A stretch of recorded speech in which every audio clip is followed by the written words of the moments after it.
Good morning, first grade. I hope everyone is doing well today. Today is Thursday, December 17th, 2020. It is the 72nd day of school, and your special today is music at 11:45.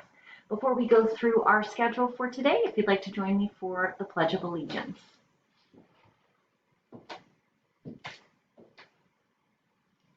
I pledge allegiance to the flag of the United States of America and to the republic for which it stands, one nation, under God, indivisible, with liberty and justice for all. All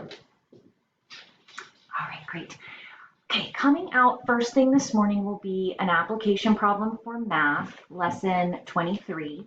And then there are two separate wit and wisdom lessons. One of them will be talking about complete sentences, and then the other is an art literature connection.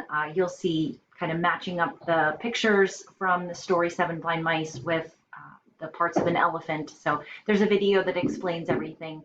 So you'll have those three things this morning, and then we will meet at 10 and we'll take our spelling test. So if you could please bring a blank spelling test paper to our 10 a.m. class, that would be great.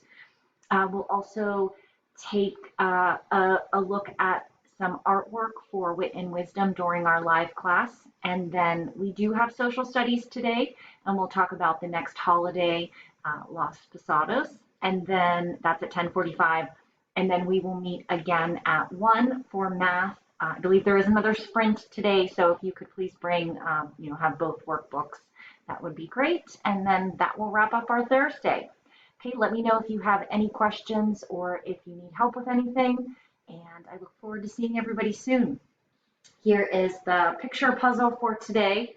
So there is an E and then the word anything written a few times. So I'll share that. And I think yesterday some of you sent the message of what the riddle was, but it was the word all written with a line and then the word again. And I believe I forgot to share it during one of our live classes, but it was all over again was the riddle from yesterday. So, all right, I'll see everybody soon. Take care.